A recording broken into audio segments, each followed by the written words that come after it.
கோவையில் lovely professional யூனிவர்சிட்டியின் உயர்கல்வி விழிப்புணர்வு நிகழ்ச்சி பெற்றோர்கள் மற்றும் மாணவர்கள் ஆர்வமுடன் பங்கேற்பு. பஞ்சாபின் புகழ்பெற்ற லவ்லி ப்ரொஃபஷனல் யூனிவர்சிட்டி சார்பாக மாணவர்களுக்கான உயர்கல்வி விழிப்புணர்வு மற்றும் வழிகாட்டுதல் நிகழ்ச்சி கோவையில் நடைபெற்றது. இரண்டாவது பதிப்பாக நடைபெறும் இதில் கோவை மட்டுமின்றி ஈரோடு, திருப்பூர், நாமக்கல் உள்ளிட்ட தமிழகத்தின் பல்வேறு மாவட்டங்களை சேர்ந்த நூற்றுக்கணக்கான மாணவ மாணவிகளும் அவர்தம் பெற்றோர்களும் மிகுந்த ஆர்வத்துடன் திரளாக கலந்து கொண்டனர்.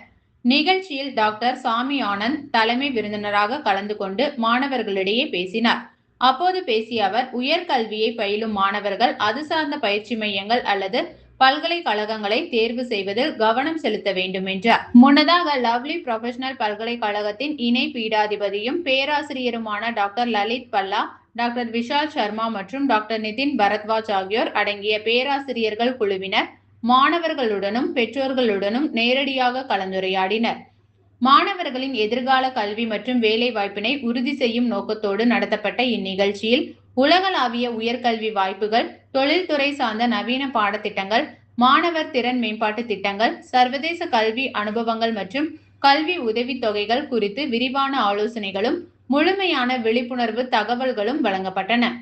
மேலும் கல்வியில் சிறந்து விளங்கிய மாணவர்களுக்கும் விளையாட்டு மற்றும் கலைத்துறைகளில் சாதனை படைத்தவர்களுக்கும் தேசிய அளவிலான போட்டித் தேர்வுகளில் சிறப்பிடம் பிடித்த மாணவ மாணவிகளுக்கும் கல்வி உதவித்தொகைகள் வழங்கி கௌரவிக்கப்பட்டது. நிகழ்ச்சியில் லவ்லி ப்ரொஃபஷனல் பல்கலைக்கழகத்தின் துணை இயக்குனர் சஞ்சீவ் மற்றும் தகவல் தொடர்பு துறை உதவி இயக்குனர் ஜிதேந்திர குமார் தீக்ஷித், சரவணகுமார், முருகேஷ் உட்பட பலர் கலந்து கொண்டனர். Everyone, I am Dr. Lalit Bhalla, Additional Dean at Lovely Professional University, and we are here today in Coimbatore for Experience Help You event.